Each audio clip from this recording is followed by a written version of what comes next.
अब का ही मकान बनावे, लोग दिखावा नहीं करे, तो उसमें हमें भक्ति में ज्यादा समय मिलेगा, हमारी टेंशन खत्म होगी। अब जैसे हम त्योहार मनाते हैं, अब जब तक ज्ञान नहीं था तब तक हम कुछ भी मना लेते, अब ज्ञान हो गया, कति रुचि नहीं बनती। एक व्यक्ति ने नाम लिया और बहुत दुखी परिवार सारा,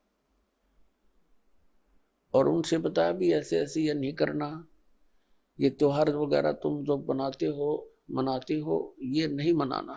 कैसे? अब हम क्या करते, एक फॉर्मेलिटी कर रहे हैं। कोई भी त्योहार आता है, वो फॉर्मेलिटी बना ली कि इतने कपड़े और इतनी मिठाई, इतने सुहारी गुलगुले ये पहुंचाने, वो नून ते लेकर चल पड़े, वो नून ते लेकर चल पड़े, और वो कपड़े नए पड़े रहे, कोई पहनता नहीं। क्या फायदा हुआ? एक बच्चा होता है, 4 बुआ है उसके, चारों लाऊंगी जुगले छह, और 6 महीना पाछो बच्चा बड़ा हो जाओ, पैर जो गिरे कोई ना वो वही की तो फूकने पड़े। क्या फायदा इन बकवादों का?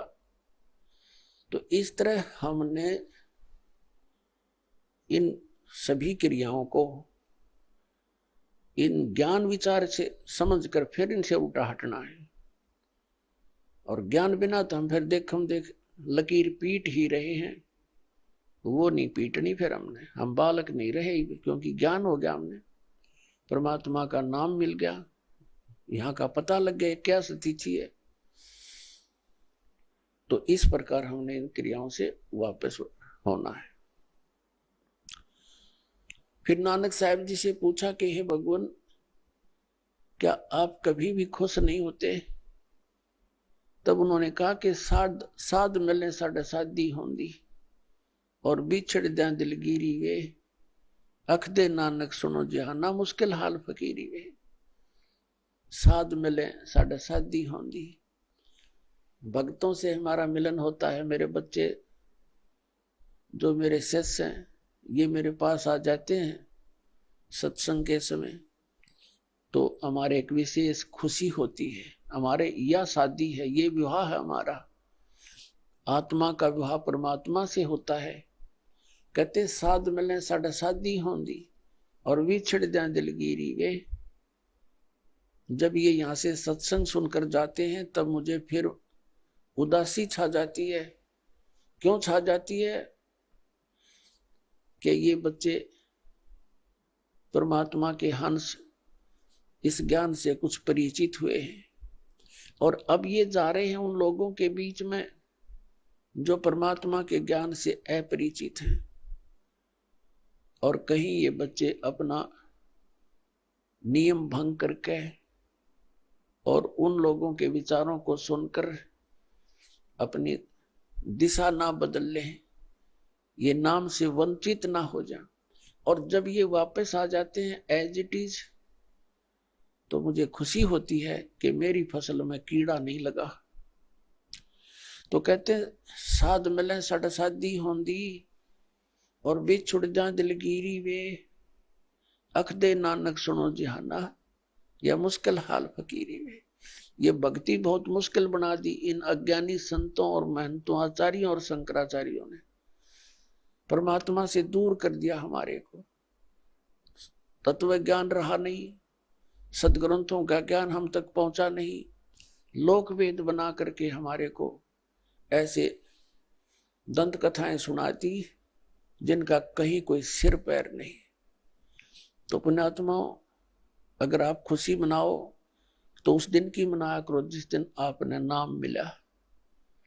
कबीर साहब कहते हैं जिस दिन सतगुरु भेंटिया, सो दिन लेख जान, और बाकी जन्म गंवा दिया बिना गुरु के नाम।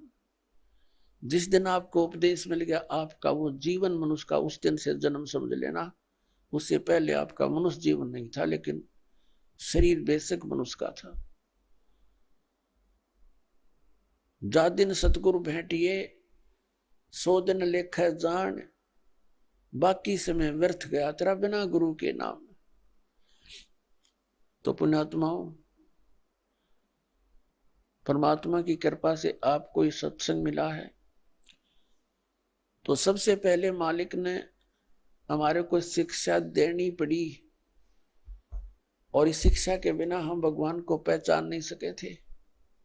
उनको मालूम था कि ये खूब बिगड़ेंगे, शिक्षा होते ही ये खूब अवाम उड़ेंगे, वैज्ञानिक पाक गए हैं, बना के परमात्मा गॉड गिवन मटेरियल पर अनुसंधान करके ये भगवान से दूर करने लग गए, आप भी होने लगे। कहीं भगवान नहीं है, एक विश्व नियम है, एक एलिमेंट खोज लिया है, उससे सब कुछ बनता है। वो एलिमेंट किसने बनाया? इन वैज्ञानिकों ने बना दिया। परमात्मा के मटेरियल के ऊपर बकवाद करते हैं। अगर 2 वर्ष वर्षा ना हुआ ना, ये वैज्ञानिक भी इनके सारे इंस्ट्रूमेंट अड़क पड़े जड़े, जंग लाग जाए इनके अंदर। भगवान के रहम को भुला दिया, भगवान से कोसों दूर कर दिया हमारे को। और क्या बनाया इन्होंने? परमाणु बम बना लिया अपना नाश करने के लिए। है तेरा गजब। और पुण्यात्माओं, ये इंटरनेट और ये प्रोजेक्टर, टेलीविजन, ये परमात्मा का दिया हुआ ज्ञान है, जीव सत्र का नहीं है। कि किसी का भूल हो कि मनुष्य बना दे ऐसे आइटम। परमात्मा कबीर जी ने उनको बुद्धि देकर के ये बनवाया है। और किस लिए? आज के दिन के लिए, इस समय के लिए, कि एक जगह मेरा ज्ञान चला करेगा, करोड़ों बच्चे मेरे एक टाइम पर सुना करेंगे और प्रत्यक्ष प्रमाण देखा करेंगे। प्रोजेक्टर बनवा दिए, दास यहां दिखाता, आप वहां बैठे प्रमाण देख रहे हैं, टीवी के ऊपर देख रहे हैं, घर घर बैठा परमात्मा संदेश भेज रहा है। मालिक को मालूम था, क्योंकि काल ने कहा था, परमात्मा कबीर जी से प्रार्थना की थी, चापलूसी करके के 3 युगों में जीव कम ले जाना, और चौथा युग जब कलयुग आवे, तब तो शरण जीव बहु जावे। ऐसा वचन हर मोय दीजे, तब तुम गमन संसार ही कीजे। परमात्मा के चरण पकड़ के वचनबद्ध कर लिया था कि 3 युगों में जीव वापस कम ले जाना, और चौथा युग जब कलयुग आवे, तब तब शरण जीव बहु जावे। फिर वैसे गणे कितने ले जिए चौथे युग में? तो परमात्मा ने कहा था ठीक है, मैं वचनबद्ध हुआ और चौथे युग कलयुग में जीव ले जाऊंगा। तब एकदम जब देख लिया ना वचनबद्ध हो गए, उसी समय आंखें पलट ली भस्मासुर की तरह, और कहने लगा, बेशक कलयुग में तुम आ जाना, कलयुग में ऐसे कर दूंगा इन प्राणियों को कि ये भक्ति योग्य नहीं रहेंगे, इनके इतने मलिन आत्मा कर दूंगा, और मंदिर, मस्जिद और छोटी तीर्थों पर, इनके ऊपर, धामों के ऊपर आश्रित कर दूंगा, और देवी देवताओं की पूजा पर इनको आरूढ़ कर दूंगा। आपकी कोई भी बात नहीं सुनेगा, और आ जाना बेशक। बेशक कहा था, जोग जीत जाओ संसारा, जीव न माने कहा तुम्हारा, जीव तुम्हारा कहा न माने, हमारी ओढ़ हो बाद बखाने। ऐसे उल्टे पाठ पढ़वा दूंगा अपने नकली दूध बेच के, कि तुम्हारे साथ तुम्हारे ही बच्चे वाद विवाद क्या करेंगे मेरी और मेरा पक्ष में हो करके, जैसे परमात्मा 600 वर्ष पहले आए थे। उस समय वो क्यों आए थे? इसलिए आए थे कि इस कलयुग में वो मेरे बच्चे मुझे पहचान लेंगे। वो लीला करके चले गए जो भगवान किया करता है। अब उस भगवान के पहचानने में हमें बहुत आसानी हो गई है। यदि 600 वर्ष पहले परमात्मा ना आते तो हम कैसे पहचानते परमात्मा कौन है? भगवान जो लीला किया करते हैं वो प्रत्येक युग में ऐसी ही करते हैं, और उन लीलाओं का प्रमाण हमारे सदग्रंथों में मिलता है। पवित्र 4 वेदों में परमेश्वर की वो महिमा का गुणगान है जो भगवान किया करता है। तो वो लीलाएं किसने की? वो 600 वर्ष पहले बनारस में, काशी शहर में, भारतवर्ष के इस पावन धरती पर आए थे, दुल्हा रूप में, धानक रूप में रहे थे 120 वर्ष। वो कबीर परमात्मा, उन्होंने वो लीलाएं की हैं जो वेदों में प्रमाण है जिनका। तो who is God? Kabir is God. परमात्मा कौन है? कबीर साहब परमात्मा है। और परमेश्वर ने 600 वर्ष पहले कहा था, वेद मेरा भेद है, मैं ना वेदन के माही, और जौन वेद से मैं मिलूं ये वेद जानते नहीं। परमात्मा ने कहा था कि ये चारों वेद मेरा ही भेद यानी मेरी महिमा का गुणगान ही कर रहे हैं, लेकिन इन 4 वेदों में वर्णित विधि से मेरी प्राप्ति नहीं हो सकती, सतलोक प्राप्ति नहीं हो सकती, अमरलोक प्राप्ति नहीं हो सकती। इनमें पूजा की विधि नहीं है वो जो सतलोक जा सके हम। तो उसकी पूर्ति करने के लिए परमात्मा स्वयं आते हैं प्रत्येक युग में और अपने मुख कमल से वाणी बोलते हैं। चारों युग में संत पुकारे, कूक कहा हम हेल रे, हीरे माणिक मोती बरसे, ये जग चुभता ढेल रे। कबीर परमात्मा कहते हैं चारों युग में मेरे संत पुकारे, जिनको परमात्मा मिले सतलोक लेकर गए, उनको फिर वापस पृथ्वी पर अपने गवाह बना कर छोड़ा। तो उन्होंने आंखों देखा भगवान का, वो वर्णन किया, उनकी महिमा को बताया। उसके विषय में परमात्मा कहते हैं चारों युग में संत पुकारे, कूक कहा हम हेल रे, हीरे माणिक मोती बरसे, ये जग चुभता ढेल रे। चारों युग में मेरे संतों ने यही गुणगान किए, आंखों देखा मेरे को, और मैंने भी आकर के ऊंचे ऊंचे स्वर में कहीं भी खड़े हो गए, मदारी की तरह एक तारा हाथ में लेके अपनी पवित्र वाणी से, अमृत वाणी से वहां वर्षा करने लगे अपने ज्ञान की। और यही तरीके थे, सैकड़ों व्यक्ति इकट्ठे हो जाते थे, परमात्मा की उस अमृत वाणी को सुनकर गदगद हो जाते थे। परमात्मा के मुख से बोली हुई वाणी भी जितने भी वहां उपस्थित लोग सुना करते थे, उनके बहुत से पापों का वो नाश हो जाता था। यानी वो अपने बच्चों को फिर से भक्ति से परिपूर्ण करने के लिए आते रहते हैं, ताकि इनमें आस्था भगवान की बनी रहे। और काल ये चाहता है कि ये नास्तिक हो जाएं, इनको कोई भी आध्यात्मिक लाभ ना हो, ऐसी भक्ति विधि प्रोड्यूस करवा दी, प्रवेश करवा दी संसार में, और परमात्मा से मिलने वाले लाभ समाप्त हो जाने के कारण हम नास्तिकता की तरफ चल पड़े, विकारों की तरफ चल पड़े, ये बुराई करने लग गए, रिश्वत लेने लग गए, क्योंकि हम अपने फिर सूझबूझ से धनवान बनने की कुचेष्टा करने लगे। और जिसका परिणाम ये निकला, हम नास्तिक होते जा रहे हैं और दूने दुखी हो गए।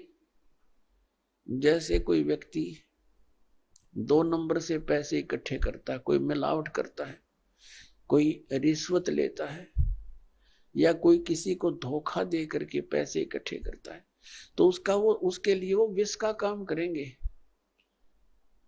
अब एक व्यक्ति बता रहा था, उसका इकलौता पुत्र बीमार हो गया। पहले तो देश अपने लोकल डॉक्टरों को दिखाते रहे, कभी आराम हो जाए, कभी फिर हो जाए। फिर ऐसे ही संत साधु संतों के चक्कर में पड़ गए। फिर लास्ट में जब बिल्कुल वो एट द डेथ हो गया, मरने को हुआ, तो उसको फिर पीजीआई ले गए, वो ऑल इंडिया इंस्टीट्यूट दिल्ली लेकर गए। उसकी दोनों किडनी फेल हो गई, किडनियों का ऑपरेशन हो गया, किसी रिश्तेदार ने दे दुआ दिए हुए। तो फिर क्या हुआ, वो लड़का स्वस्थ हो गया। पैसे लगे लगभग 3 लाख से ऊपर। आज से लगभग 30 वर्ष पूर्व की बातें हैं। उस समय 3 लाख की बहुत की, आज के तो 30 लाख और उस समय के 3 लाख, इतना वो था, अंतर है अब की। उस समय जो पैसे की वैल्यू थी। तो उसने क्या बताया कि मेरा लड़का स्वस्थ हो गया और पैसा इतना लग गया कि कर्जा हो गया, शादी विवाह की तैयारी कर रखी थी, विवाह से कुछ समय पहले ही दुर्घटना यानी बस एक्सीडेंट में मृत्यु होगी। अब वो इस सत्संग को सुनकर आंखों से आंसू निसूख रहे थे उस व्यक्ति के, और अपने आप को कोस रहा था कि मुझे तो थोड़ी सजा मिली भगवान, मैं इतना नीच व्यक्ति था। अपने बच्चे को सुखी करने के लिए, इसको कार और कोठियों में देखने के लिए मैंने इतनी ऐसी गलतियां की कि अब मेरा कलेजा फटकर आता है। 2 लाख रुपए कमाए होंगे 5-10 वर्ष में, 2 नंबर का काम करके। 2 नंबर का काम क्या था कि उस समय ये कैसेट, ये टेप चले थे, टेप रिकॉर्डर से चले थे, और उनकी जो रिफल होती थी वो कैसेट, वो कहता मुझे 2 रुपए में पड़ा करती, सारी थोक का बाला करता तोल के भाव से, और वहां बना बना कर नकली और ओरिजिनल कवर के अंदर भर देता था। मुझे 2 रुपए में पड़ा करती वो सारी, और मैं 32 रुपए में बेचा करता, और वो जाते टूट जाती, मेरे पास आते मैं फेंक देता, मैं क्या करूं। और आज मुझे वह सदा सही मिल गई। तो पुण्यात्मा, अब उसको बताया गया, सत्संग में बताया जाता है कि जो पैसा आपने 2 नंबर से कमाया वो पैसा तो रहा नहीं, आपके पास क्या रहा, वो पाप रह गए जो आपने भी भोगने शेष है, और पैसा चला गया। तो पुण्यात्मा, जब आप ज्ञान होगा आपको, ये कोई बालकों की बताई हुई बातें नहीं है, ये गॉड गिवन परमात्मा का दिया हुआ विधान है, उनका बताया हुआ ज्ञान है। ये कोई डूम बाट के गीत नहीं, किसी ने स्वार्थवश गा रखे होंगे। परमार्थी परमात्मा ने, सतपुरुष कबीर साहब ने आकर ये विधान बताया है कि बच्चों तुम विष खाना छोड़ दो, यदि यहाँ भी सुखी रहना चाहते हो जब तक तुम्हारा जीवन शेष है।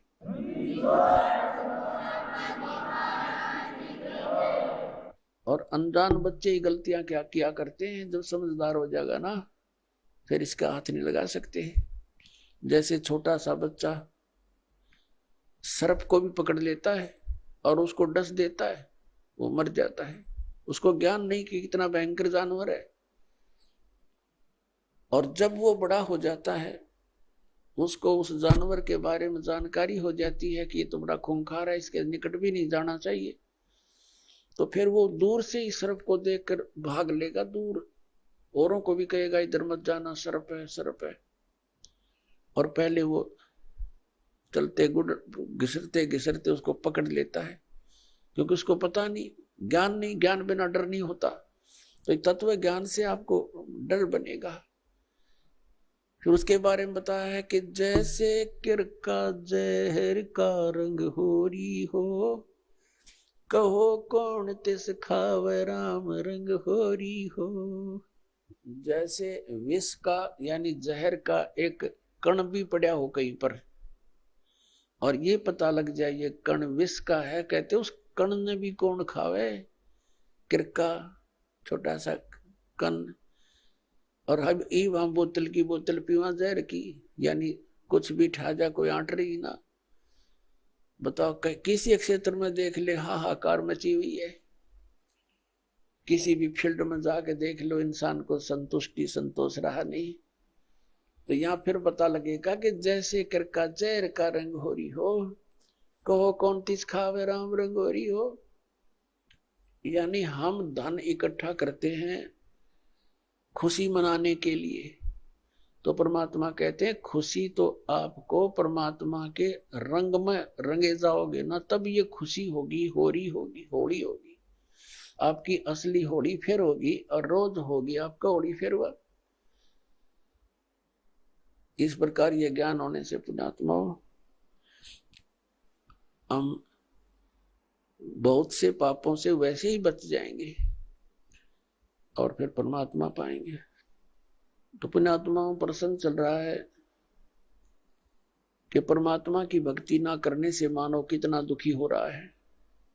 श्रीमद् भगवद गीता अध्याय नंबर 4 के श्लोक नंबर 32 में कहा है कि वो सच्चिदानंद घन ब्रह्म ने अपने मुख कमल से जो ज्ञान दिया है वो तत्व ज्ञान है। वो तत्व ज्ञान है जिससे आपका मोक्ष होगा, सब कर्म बंधनों से मुक्त हो जाएगा। और उस तत्व ज्ञान को मैं नहीं जानता, गीता ज्ञान दाता कहता, तत्वदर्शी संतों से पूछ ले, वो बताएंगे। इसने तो अपना पल्ला झाड़ दिया और 18 अध्याय भी बोल दिए, बात वहीं की वहीं छोड़ दी। फिर उस तत्वदर्शी संत की पहचान बताई है गीता अध्याय नंबर 15 के श्लोक नंबर 1 में, श्रीमद् भगवद गीता में, के उल्टे लटके हुए संसार रूपी वृक्ष को, ये संसार रूपी उल्टा लटका हुआ वृक्ष जानो। ऊपर को जो जड़ है वो तो पूर्ण परमात्मा समझ लो, परम अक्षर ब्रह्म सतपुरुष। और ऊपर के लोक जहां वो मालिक रहता है वो अमर लोक है, वो सारे मिलकर अमर लोक है वो। लेकिन उसके 4 डिवीजन हैं, एक सतलोक है, दूसरा अलख लोक है, फिर अगम लोक है, और चौथा फिर अकह लोक अनामी लोक है। वो सारा अमर अक्षेत्र है, वो शाश्वत स्थान है। और उससे कहते नीचे ऊपर को जड़, नीचे को तीनों गुण रूपी शाखा, रजगुण ब्रह्मा, सतगुण विष्णु, तमगुण शिव जी रूपी शाखा है। अब गीता ज्ञान दाता ने तो सिर्फ इतना बताया है, ऊपर ने तो जड़ है उसकी और नीचे ने तीनों गुण रूपी शाखा है, बाकी सब छोड़ दिया। फिर बताया कि जो इस संसार रूपी वृक्ष के सभी विभाग बतावेगा, सवेदवित, वो तत्वदर्शी संत है। पुण्यात्मा 600 वर्ष पहले परमेश्वर आए थे ये तत्व ज्ञान बताने के लिए, और उस समय उन्होंने क्या बताया था? अक्षर पुरुष एक पेड़ है, सरपुरुष वा की डार, और तीनों देवा शाखा है ये पात रूप संसार। अपने द्वारा रची हुई सृष्टि को रचनहार ही बता सकता है। और परमात्मा ने ये भी कहा था, गुण तीनों की भक्ति में ये भूल पड़ो संसार, कहें कबीर निज नाम बिना कैसे उतरो पार। 3 देव की जो करते भक्ति, उनकी कबू ना हो वह मुक्ति।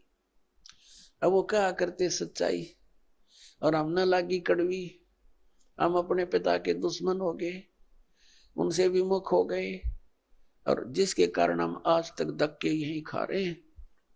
तो पुण्यात्माओं, जिस ज्ञान को न तो गीता ज्ञान दाता जानता, और वो ज्ञान परमात्मा ने 600 वर्ष पहले कबीर जी ने बोलकर अपनी अमृतवाणी में लिखवा रखा है, जिसको ये अशिक्षित बतावे थे।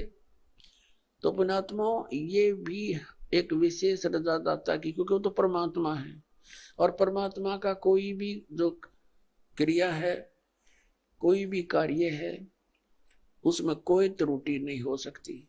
यदि उस समय वो दाता ब्राह्मण वर्ग में आ जाते और थोड़ी बहुत कोई संस्कृत भी सीख लेते, ज्ञान यही बता देते, तो हम ये नहीं मान सके थे ये भगवान थे। हमने तो सोचा इनका समझ में आ गई होगी और ब्राह्मणा का ही ना होगी, ये भगवान नहीं है। अब क्लियर हो गया, जो अशिक्षित अक्षर ज्ञान जानता नहीं, और वो ज्ञान बता रहा है जो वेदों और हमारे पुराणों में लिखा हुआ है। और हमारे धर्म गुरु आचार्य शंकराचार्य, ब्राह्मण, ऋषि, महर्षि, संत और महंत, इनको कख नहीं पता उन पुराणों और वेदों और गीता का। तो who is God? Kabir is God.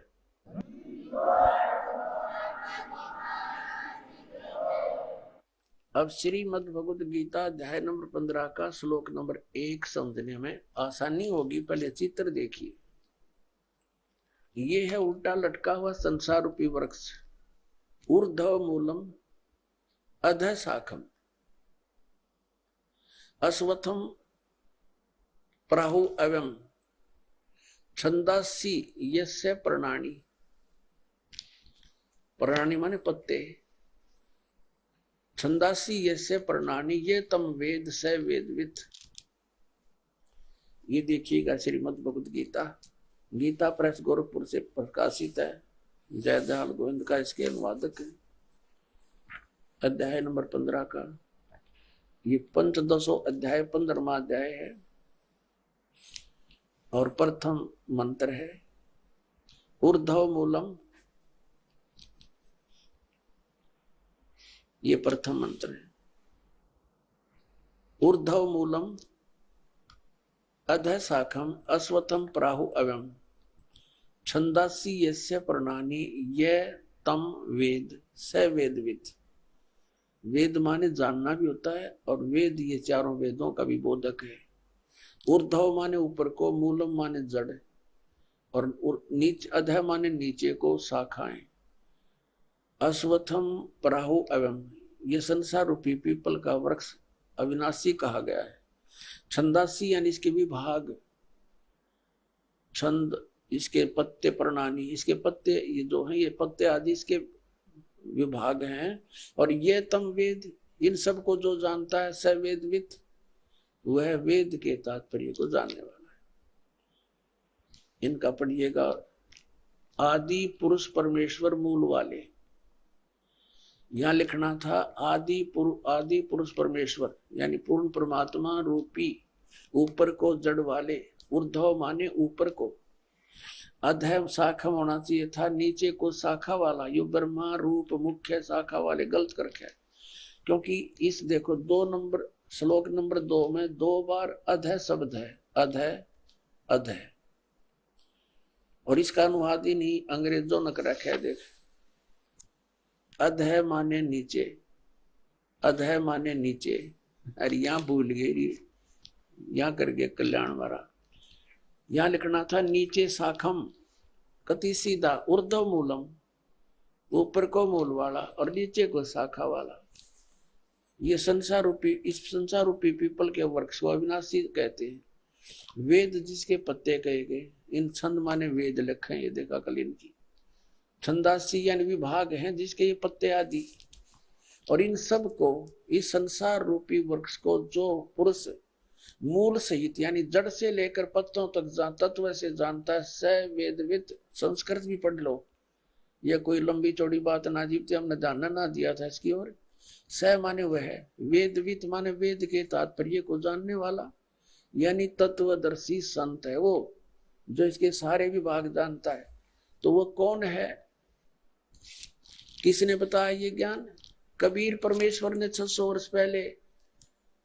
और रामानंद जी को जब उन चारों वेदों का ज्ञाता माना जाता था महर्षि रामानंद जी, और पुराणों को कंठस्थ याद कर रखा था।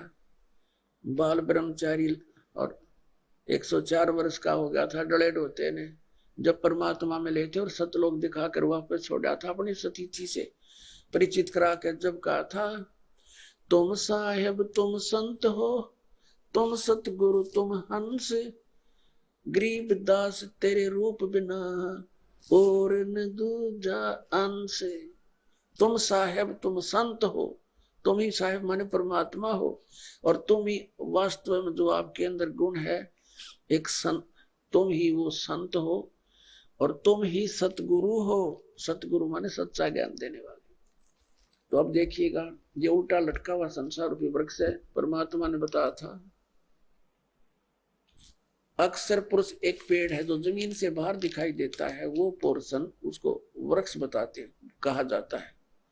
ये समझ लो एक वृक्ष है, और ये तना ये अक्षर पुरुष है, इसको परब्रह्म भी बोलते हैं। इतना पोर्शन समझो इस संसार रूपी वृक्ष का। और इससे एक मोटी डार निकली है, वो सरपुरुष है। ये अक्षर पुरुष, ये सरपुरुष, ये सरपुरुष, ये इतना है। इसके फिर 3 शाखा होगी। ये तीनों देवा शाखा हैं भाई, पाते रूप संसार। अक्षर पुरुष एक पेड़ है, निरंजन वाकी डारे। सरपुरुष को निरंजन भी कहते हैं, ज्योति निरंजन काल। सर ब्रह्म भी कहते हैं इसको, सरपुरुष भी इसी का, काल ब्रह्म भी। ये तो डार है। और तीनों देवा शाखा हैं भाई, पाते रूप संसार। ये अमृतवाणी परमात्मा है। कबीर अक्सर पुरुष एक पेड़ है, निरंजन कहो, सरपुरुष कहो, वाकी डार, और तीनों देवा शाखा हैं ये पात रूप संसार। अपने आत्माओं, परमात्मा कहा करते, तीन देव की जो करते भक्ति, यानी भक्ति का अर्थ होता है इष्ट रूप में मान के उन पर आश्रित हो जाना, उनके अतिरिक्त और किसी की पूजा नहीं करते, यानी इष्ट रूप में मानकर जो साधना की जाती है उसके हम भक्त कहलाते हैं। तो क्या बताते हैं, तीनों गुण की भक्ति में ये भूल पड़े संसार, और कह कबीर निज नाम बिना तुम कैसे उतरो पार। अब फिर देखिएगा गीता अध्याय नंबर 15 का श्लोक नंबर 2, 15 का और श्लोक नंबर 2 में कहा है, उस संसार की तीनों गुण रूप, जल से बड़ी हुई नहीं, तीनों गुण रूप शाखाएं, विषय परवाला शाखा, संस्कृत भी पढ़ लेंगे, विषय परवाला शाखा, यानी ये विषय भोग रूप कोपलों वाली देव मनुष्य का योनि रूपी शाखा नहीं, विषय विकारों वाली शाखा है तीनों गुण, रज गुण ब्रह्मा, सतगुण विष्णु तम गुण शिव जी। नीचे और ऊपर फैली हुई है, सर्वत्र नहीं है। ऊर्ध्व माने ऊपर और अधः माने नीचे फैली हुई है। और मनुष्य लोक में कर्मानुबंधनी, यानी कर्मों के अनुसार बांधने वाली, जैसा जिसने कर्म किया है इतना ही फल देते हैं, ये जकड़े रखते हैं तीनों देवता। ये इसकी मुख्य है, जड़ है, ये संसार रूपी वृक्ष की जड़ नहीं, हमें या बांधे रखने, कर्मानुसार या बांध रखने की ये मूल कारण है। ये ब्रह्मा विष्णु महेश, ये नीचे और ऊपर व्याप्त हो रही है, सब जगह नहीं। अब तीसरे में क्या कहा कि उस संसार वृक्ष का स्वरूप जैसा कहा गया है वैसा यहाँ विचार काल में गीता ज्ञानदाता कहता है, जैसा इसके विषय में जानकर बताते हैं वो यहाँ नहीं पाया जाता। वो इस संसार रूप वृक्ष का जैसा स्वरूप कहा वैसा यहाँ विचार काल में, यानी तेरे और मेरे गीता जी के विवेचन में, डिस्कशन में नहीं पाया जाता। यानी मैं नहीं बता पाऊंगा इसकी पूरी जानकारी, क्योंकि इसकी न आदि और न अंत है। गीता ज्ञानदाता कहता मैं इसके आदि और अंत से परिचित नहीं हूं, और न इसकी अच्छी प्रकार से स्थिति है। इसलिए इस सुविरुद्ध मूलम, अति दृढ़ मूल वाले, ये नहीं अति दृढ़ मूल वाले, क्योंकि ऊपर को जो जड़ रूपी है, जो ऊपर जो जड़ बच गई, जैसे आपने ये देखा, अब यहां तक तो आपने देख लिया, देखिएगा अब यहां तक तो आपने देख लिया कि ये अक्षर पुरुष तो एक पेड़ हो गया जमीन से बाहर, सरपुरुष इसकी डार होगी, तीनों देवा शाखा हो गए, हम पात रूप में समझ ले। लेकिन ये जड़ भी शेष बच गई, ये है वो पूर्ण परमात्मा। इसको पूर्ण ब्रह्म कहो, परमेश्वर कहो, परम अक्षर ब्रह्म कहो। तो ये जड़ है, अब जड़ से ही सारी खुराक मिलती है पौधे से पेड़ को, तो सबका धारण पोषण करने वाला भी यही परमात्मा हुआ, जो जड़ रूपी यानी परम अक्षर ब्रह्म परमात्मा है।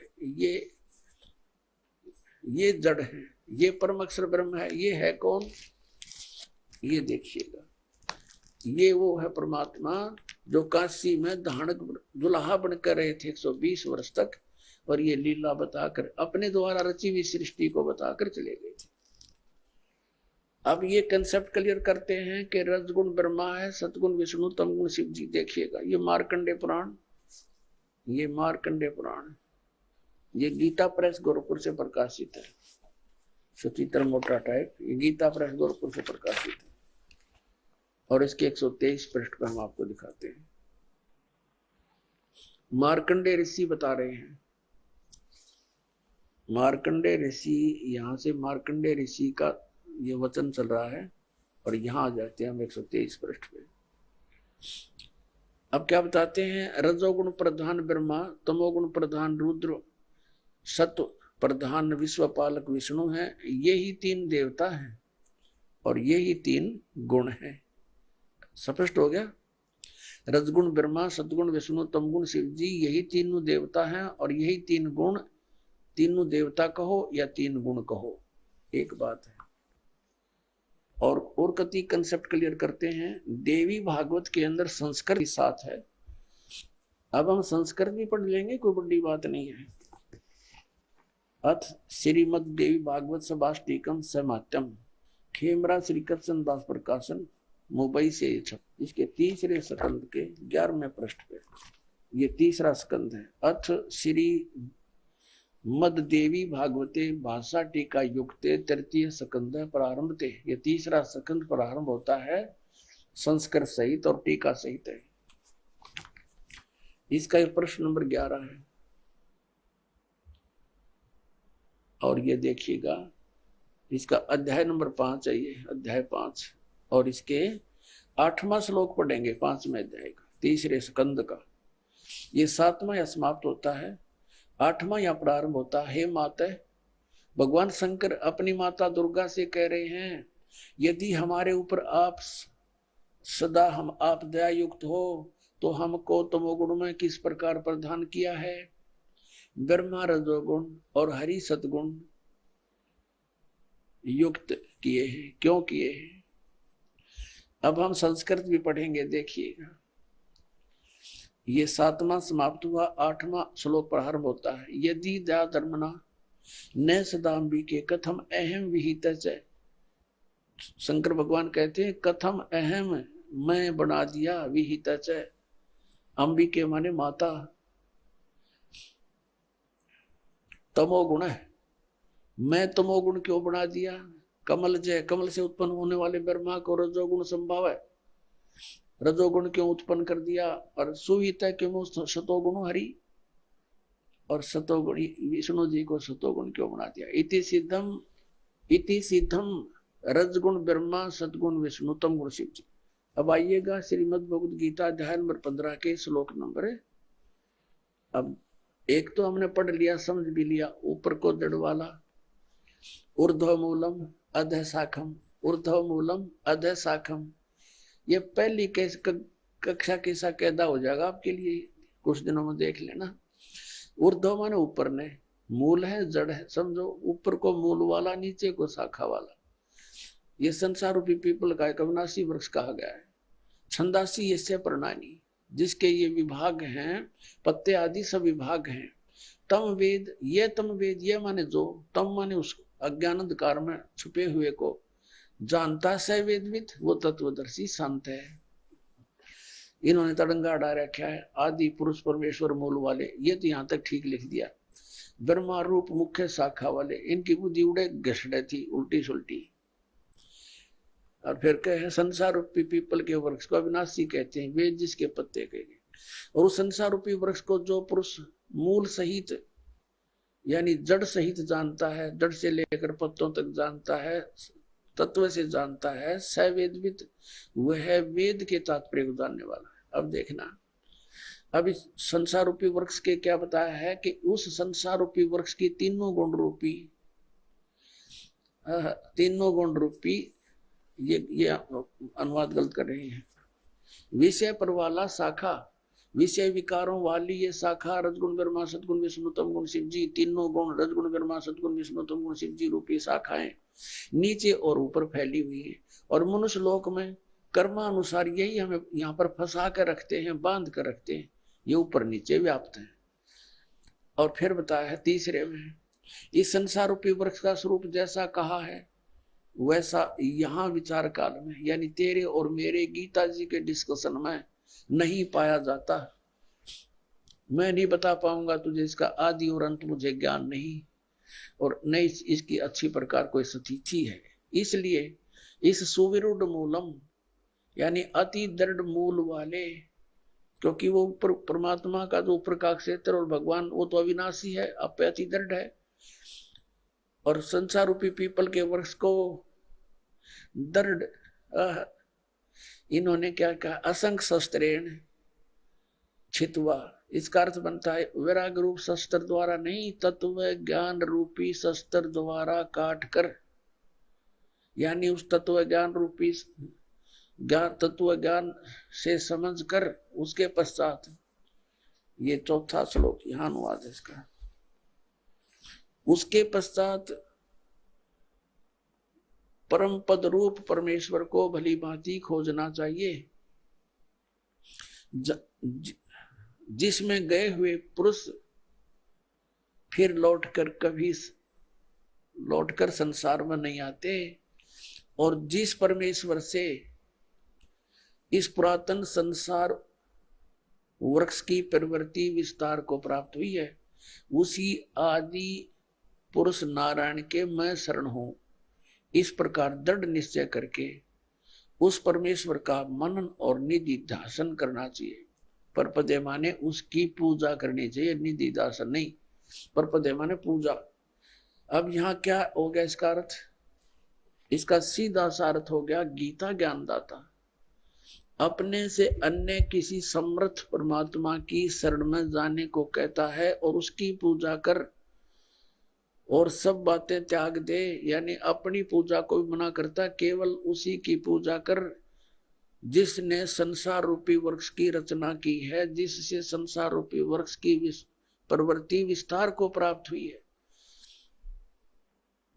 अपने आत्माओं गीता ज्ञान दाता अपनी सतिथि बताता है अर्जुन, चौथे अध्याय के 5वें और 9वें श्लोक में, दूसरे अध्याय के 12वें श्लोक में, 10वें अध्याय के गीता जी के दूसरे श्लोक में, कि अर्जुन तेरे और मेरे बहुत जन्म हो चुके हैं, तू नहीं जानता मैं जानता।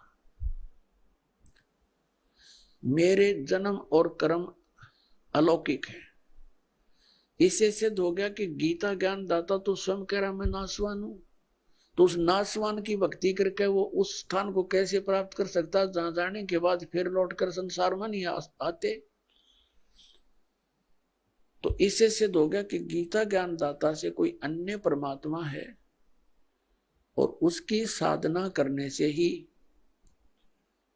ये जन्म और मृत्यु का दीर्घ रोग कटेगा। और जब तक जन्म और मृत्यु का रोग नहीं कटेगा तो हम सुखी नहीं हो सकते। मोक्ष, हमारा मोक्ष नहीं हो सकता। हम यहाँ बंधन में बंधे हुए कर्मों के बंधन से, और सतलोक में जाने के बाद हमारे ऊपर किसी प्रकार का कोई दबाव नहीं। अपनात्माओं जैसे ये अन्य संत बताते हैं कि परमात्मा वहां निराकार है, सतलोक में प्रकाश ही प्रकाश है, फिर हम टिंडे लाएंगे उस प्रकाश में, क्या करेंगे जाके भाई? उसमें डूब कर मर जाएंगे। वहां कुछ एकादश फरानों के वो बूंद सी घूमती है प्रकाश में, महात्माएं वहां मौज मारती है। बूंदा ने के मौज हो पता, उस मछली घूमे आकर जल में धके खाती अंडे। वहां जैसी ये सृष्टि है एज इट इज है वहां पर, लेकिन उनका मटेरियल नाशवान नहीं है। शरीर जो है प्रत्येक नर नारी का अमर शरीर है, युवा शरीर है, कभी वृद्ध नहीं होते, कोई रोग नहीं, किसी चीज का अभाव नहीं। अब यहां क्या करते हैं हम, जिसके पास थोड़े से पैसे हो जाएं, बच्चों की हो जाए छुट्टियां, फिर धक्के खान जाएंगे हम शिमला और कुल्लू और मनाली में सैर सपट्टे करने के लिए। और वहां कितने दिन रहेंगे? 5-4 दिन के बाद जेब खत्म हो जाए, फिर वापस वहीं आकर के सारा दिन उसी गर्मी में फिर रहना। तो हम इन सैर सपट्टिया वहां करा करांगे सतलोक में, कभी ना कोई काम करना, ना मृत्यु होनी, ना बुढ़ा वृद्ध अवस्था आनी, ना राग द्वेष कति नाम मात्र का नहीं है। पर अपने आत्मा यहाँ तक ना जाने कितना अच्छा आदमी दिखता और के बिजली डाल दे 1 मिनट में घर के ऊपर, परिवार सदस्य के कोई मुकदमा कर दे, कोई और सब पैसे लेकर ना दे, खेचा तानी लट्ठम लट्ठा मुकदमेबाजी। तो वहां ऐसा कुछ नहीं है। और पुण्यात्मा यहाँ देख लो आप, हम बूढ़े ना हुआ और मौत ना हो, चाहे हमारा कितना दुख आ जाओ कोई प्रॉब्लम नहीं हमता। क्यों? कति आदत आदि बन गया इसके साथ खेचम खेचा रहने के। तो वहां तो कोई दुख भी नहीं, तो वहां की रुचि बनेगी आपकी। अब यहाँ तो डेथ होनी है, यह तो आप पल्ला गांठ मार लो, आप ना समझ में आओ तो यह तो होनी है, ये तो अंडरस्टूड है, सबने मालूम है।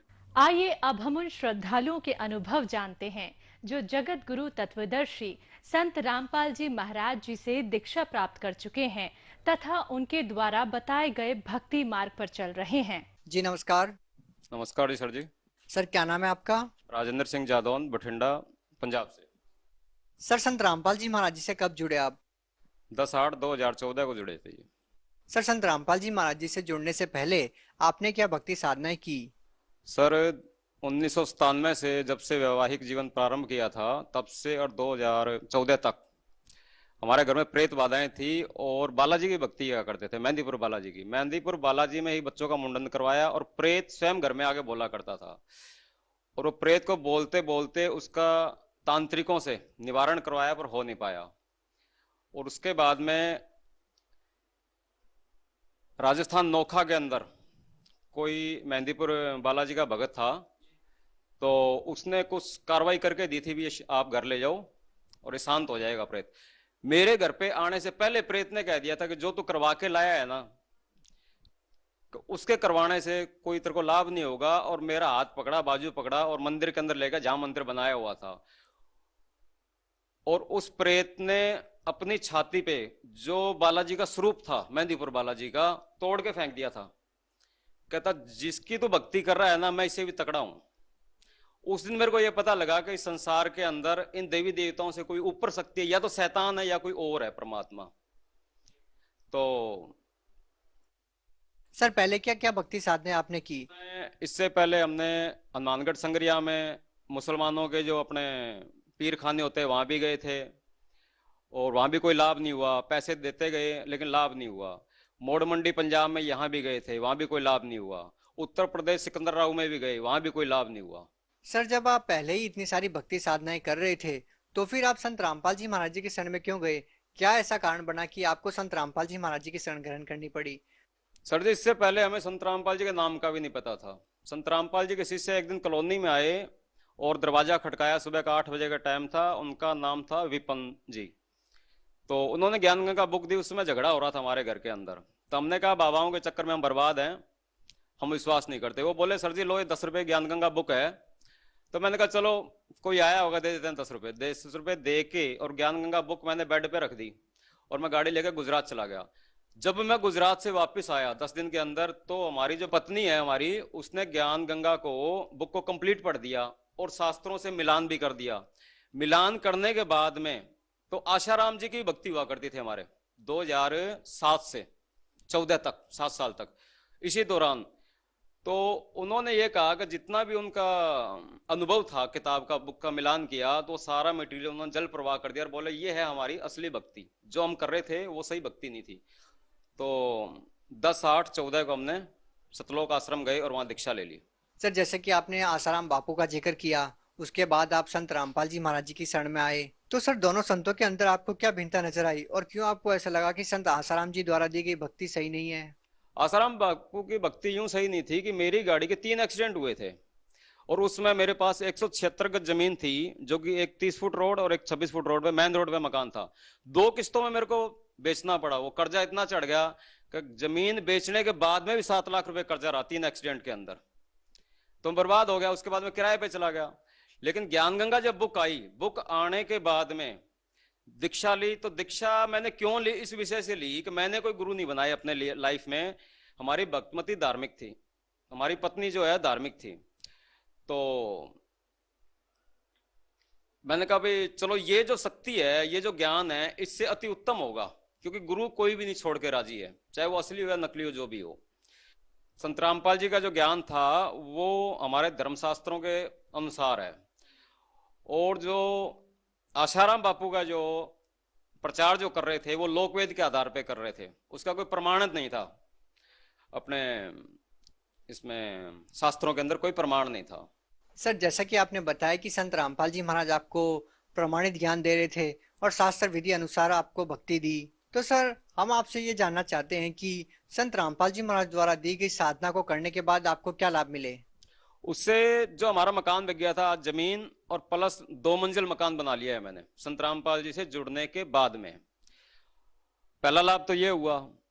अच्छा, बच्चों की 3 साल पहले मैंने रमैनी की थी। रमैनी क्या होती है इस विषय में हम नहीं जानते बिल्कुल भी। संत रामपाल जी ने ही बताया कि ये संतों की भाषा में रमैनी विवाह को बोलते हैं, और उसके बाद में आज तक घर में सुख शांति है और कोई भूत प्रेत बाधा नहीं है। दूसरा लाभ यह हुआ कि मुक्तसर से जलालाबाद हाईवे के अंदर मेरी गाड़ी पकड़ी गई थी 26 जुलाई 2018 जो पिछला प्रकट दिवस आया था उससे 2 दिन पहले जैसे मेरी गाड़ी पकड़ी गई, मेरी गाड़ी के कंप्लीट कागज चालान में गंगानगर थे आरटीओ के पास। तो मैंने कहा परमात्मा अब मैं शायद ही पहुंच पाऊंगा आपके प्रकट दिवस पे। तो एकदम आवाज आई कि गाड़ी वाले का सिफारिश आ गई है। मैंने कहा यहां जंगल में किसकी आवाज आ रही है?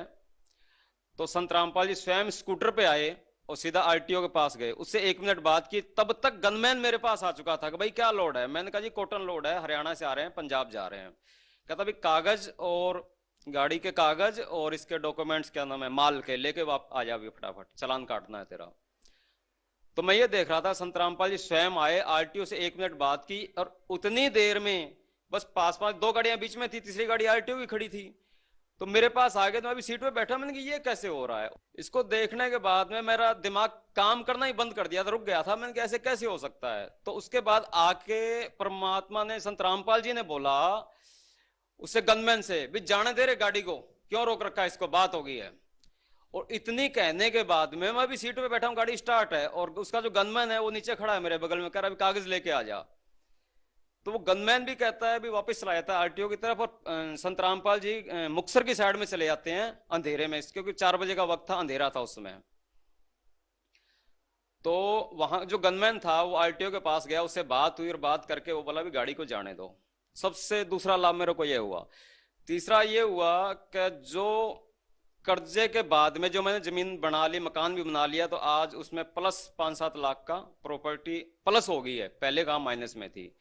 तीसरा लाभ ये है जी, मेरी कमर में बहुत बड़ा दर्द भी नहीं था, एक तरह का जैसे हड्डी टूट जाती है रीढ़ की हड्डी, उस हिसाब से था। तो मेरे से चला भी नहीं जा रहा था, अंग भी नहीं हिल रहे थे उस समय। ये हनुमानगढ़ राजस्थान की बात है, अभी कोई 6 तारीख की बात है, इस प्रकट दिवस पे। तो मैंने कहा परमात्मा ये भी दया हो गई आपकी, अब दास क्या करेगा कि बच्चे छोटे हैं तो गाड़ी नहीं चलाएंगे, नहीं उनको कोई ऐसा ट्रेनिंग दे रखी है मैंने बच्चों को। तो मैंने कहा अब गाड़ी को कबाड़ियों को बेच देंगे और घर पे जाके भक्ति करेंगे, आराम से साधना करेंगे, बढ़िया हो गया। तो उसके 3-4 घंटे के बाद ही मेरे धीरे धीरे वो शरीर सही स्वस्थ हो गया और आज मैं बिल्कुल स्वस्थ हूं, किसी डॉक्टर से 1 रुपए की भी दवाई नहीं ली मैंने। 5वां लाभ जो है वो ये है कि हमारी जो पत्नी है उसको खूनी बवासीर था और लिकोरिया की बीमारी थी, वो भी आज कंप्लीट स्वस्थ है बिना दवाई के, संत रामपाल जी से नाम दीक्षा लेने के बाद में। आज तक यही लाभ है, सुख शांति है और अपना सही जीवन जी रहे हैं।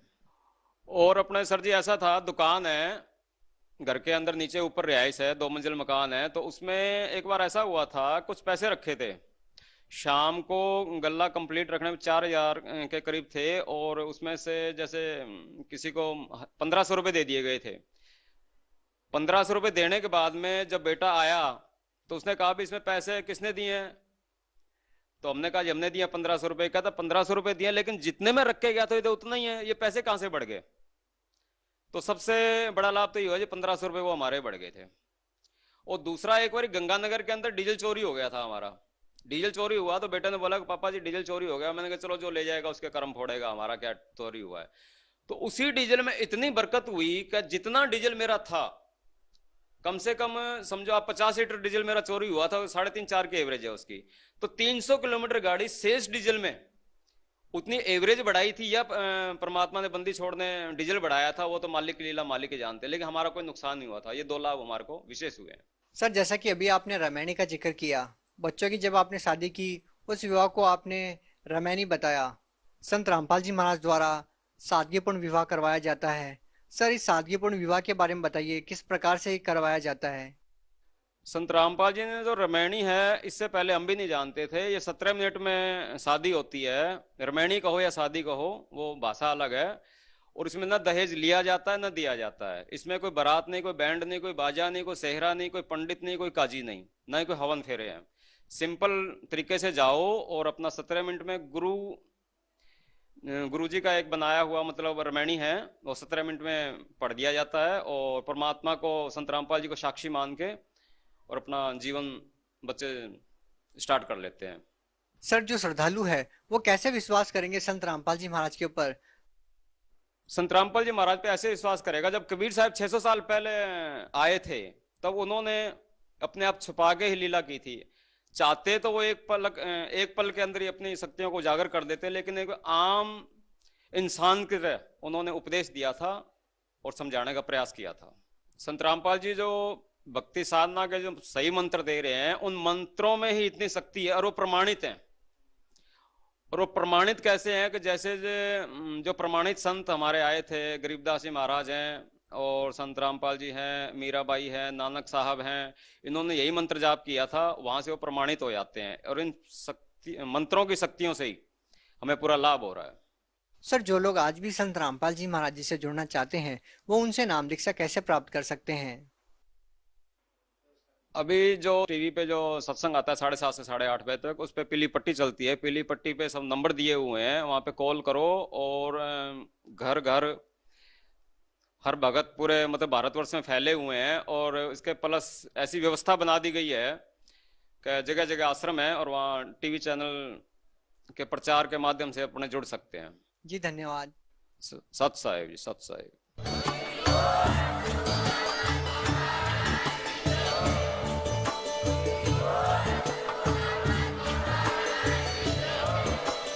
आप सुन रहे थे जगत गुरु तत्वदर्शी संत रामपाल जी महाराज जी के मंगल प्रवचन। अधिक जानकारी के लिए विजिट कीजिए हमारी वेबसाइट